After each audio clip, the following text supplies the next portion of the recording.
farmer market ឬមួយក៏យើងបកប្រែជាភាសាខ្មែរថាផ្សារកសិករអញ្ចឹងមុនយើងចូលដល់ផ្សារកសិករខ្ញុំចង់នាំដល់គ្នាទៅមើលបេះដូងកសិករជាមុនសិនបេះដូងកសិករគឺជាកំណាព្យមួយដែលមិត្តភ័ក្តិខ្ញុំគាត់បាននិពន្ធឡើងដោយវាដោយកំណាព្យនោះបាននិយាយថាដាំហើយដាំទៀតប្រឹងអស់លទ្ធភាពស៊ូទ្រាំដាច់បដូរចៃលើដំណាំជីទឹកហាយហូរផលបរិបូរណ៍នៅលក់មិនចេញអញ្ចឹងកំណាព្យនេះបានដកស្រង់ចេញពីទស្សនវិជ្ជាពិតជាក់ស្ដែងមួយរបស់អ៊ំពូមីងកសិករដែលគាត់រស់នៅក៏អង្គញាតីហើយពួកយើងបានចុះសម្ភាសគាត់ទៅតែភាគច្រើនគាត់តែជួបបញ្ហាស្តៀងគ្នាដែលគាត់បាននិយាយថាភាគច្រើនរាល់ពេលដែលដំណាំដែលគាត់លក់បានហើយគឺដំណាំដែលគាត់ដាំបានហើយគឺគាត់តែងតែពិបាកក្នុងការរកទីផ្សារហើយទោះបីជាគាត់រកបានហើយតម្លៃគឺបានចុះធ្លាក់ហោកថែមទៀតអញ្ចឹងហើយបានជាពួកយើងបានបង្កើតបានជា problem statement មួយដែលនិយាយថាកសិករគាត់ពិបាកក្នុងការលក់ទំនិញរបស់គាត់នៅក្នុងតម្លៃមួយដែលល្អណាស់ហើយពួកគាត់តែងតែពឹងទៅលើឬមួយក៏ស្វែងរកឈ្មួញកណ្ដាលដើម្បីលក់ប៉ុន្តែនៅពេលគាត់រកបានហើយតម្លៃរបស់គាត់នឹងតម្លៃទំនិញរបស់គាត់នឹងចាប់ផ្ដើមថោកអញ្ចឹងដើម្បីដោះស្រាយនៅបញ្ហាមួយនេះគឺពួកយើងចាប់ផ្ដើមបង្កើតនៅកម្មវិធីទូរស័ព្ទមួយដែលមានឈ្មោះថា Farmer Market Farmer Market គឺជាកម្មវិធីទូរស័ព្ទមួយដែលជួយដល់កសិករក្នុងការលក់ទំនិញរបស់គាត់ឲ្យកាន់តែស្រួលជាងមុនបង្កើត connection ឬមួយយើងថាទំនាក់ទំនងទៅកាន់អតិថិជនរបស់គាត់ក្នុងការស្វែងរកអតិថិជនរបស់គាត់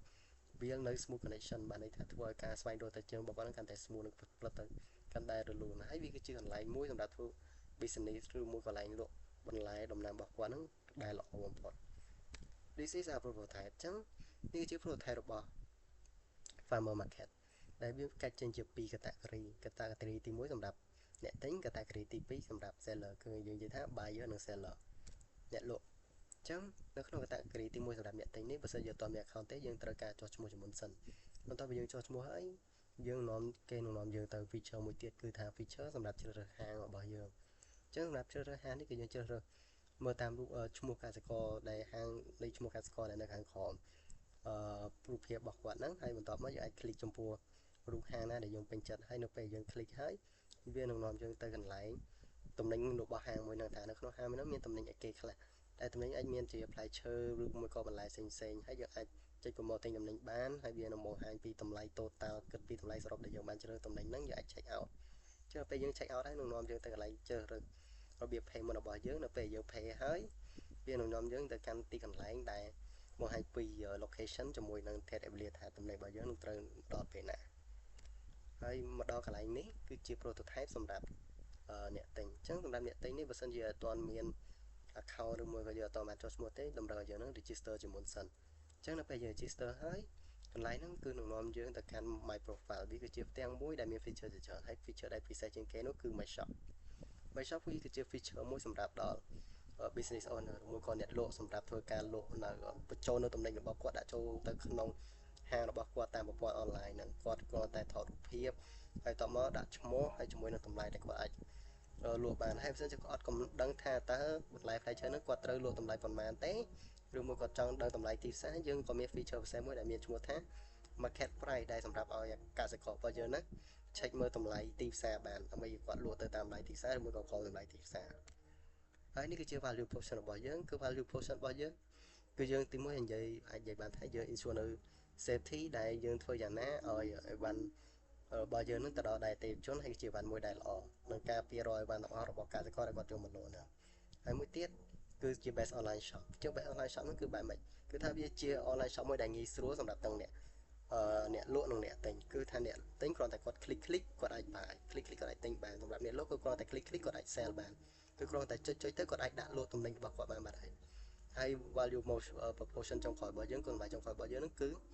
សម្រាប់គឺគ្រប់គ្រងរាល់ផលិតផលក្នុងស្រុកគឺពួកយើងចង់ឲ្យអ្នកទិញទាំងអស់ឬក៏អតិថិជនទាំងអស់អាចចូលមកទិញនៅដំណាំកសិកររបស់យើងកសិករខ្មែររបស់យើងដែលផ្ទាល់តែម្ដង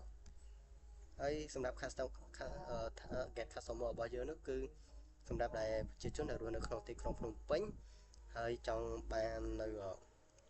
product របស់ farmer មួយទៀតគាត់ចង់ទិញជាដុំដើម្បីយកទៅលក់តក៏បានដែរអត់អីទេហើយសម្រាប់ age របស់គាត់នោះគឺយើងកំណត់ពីអាយុ18ទៅ60ឆ្នាំនិងពួកគាត់រស់នៅក្នុងcity ក្នុងទីក្រុងហើយនេះ final តើពួកយើងនឹងរកចំណូលបានមកពីណាអញ្ចឹងនេះគឺជាប្រភពចំណូលរបស់យើងគឺមាន2នេះគឺថាទី1គឺសម្រាប់ យើងធ្វើការយកកងឆុងកុំជំរាបយក commission ចេញពី product របស់គាត់3ទៅ5% ក្នុងមួយ product ដែលគាត់កសិករយើងលក់បានណាហើយមួយទៀតគឺពួកយើងធ្វើការ generate revenue ហ្នឹងតាមរយៈការផ្សព្វផ្សាយពាណិជ្ជកម្មនៅក្នុងកម្មវិធីរបស់យើងហើយនេះគឺជាអ្វីមួយដែលបង្ហាញថាហើយអ្វីបានជា farmer market របស់យើងនឹងល្អជាងគេនៅក្នុងកម្មវិធីផ្សេងៗទាំងអស់អញ្ចឹងកម្ម farmer market របស់យើងល្អជាងគេនោះដោយសារទីមួយយើងមាន promotion និង discount រាល់សម្រាប់អតិថិជនដែលប្រើប្រាស់ដំបូងនិងមួយទៀតគឺរាល់ពេលថ្ងៃមានបុណ្យទានឬមួយក៏ event អីពិសេសក៏យើងមាន promotion discount ជូនដល់អតិថិជនរបស់យើងដែរ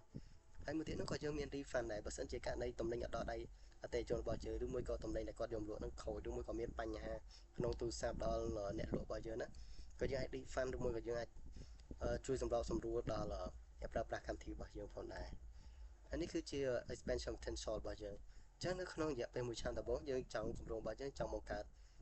កម្មវិធីហ្នឹងឲ្យបានចេញជារូបរាងបានសម្រេចពួកយើងធ្វើការផ្សព្វផ្សាយ brand name របស់យើងឲ្យបានពេញទីក្រុងភ្នំពេញហើយនៅក្នុងរយៈពេល3ឆ្នាំខាងមុខទៀតគឺពួកយើងចង់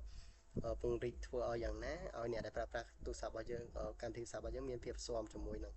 កម្មវិធីរបស់យើងហើយពួកយើងចង់ពង្រីកឲ្យបាន25ខេត្តក្រុងនិងចុះអាជ្ញាប័ណ្ណចំពោះកម្មវិធីរបស់យើងឲ្យបានត្រឹមត្រូវនៅទទួលបានកម្មសិទ្ធិបញ្ញាប្រើប្រាស់ហើយមួយទៀតនៅសម្រាប់5ឆ្នាំបន្ទាប់ទៀតយើងចង់រកនៅ partnership បានច្រើននិងដើររក collaboration ជាមួយនឹង business ជាមួយកម្មវិធីរបស់យើងនេះគឺជា target partnership របស់យើងគឺមានក្រុមហ៊ុនម្នាក់បន្ថែមសម្រាប់ដឹកជញ្ជូនមាន farmer ជាមួយនឹង middleman ដើម្បីធ្វើការប្រមូលឬមួយក៏ស្វែងរកដំណាំដើម្បីយកមកលក់ក្នុងកម្មវិធីរបស់យើងហើយមួយទៀតគឺសម្រាប់ក្រសួងរុក្ខាប្រមាញ់និងនេសាទក្រសួងកសិកម្មហើយចុងក្រោយនេះគឺជា employee review របស់យើងគឺមាន software developer digital marketing installer analyzer ជាមួយនឹង graphic designer សូមអរគុណសម្រាប់ការតាមដាននិងទស្សនា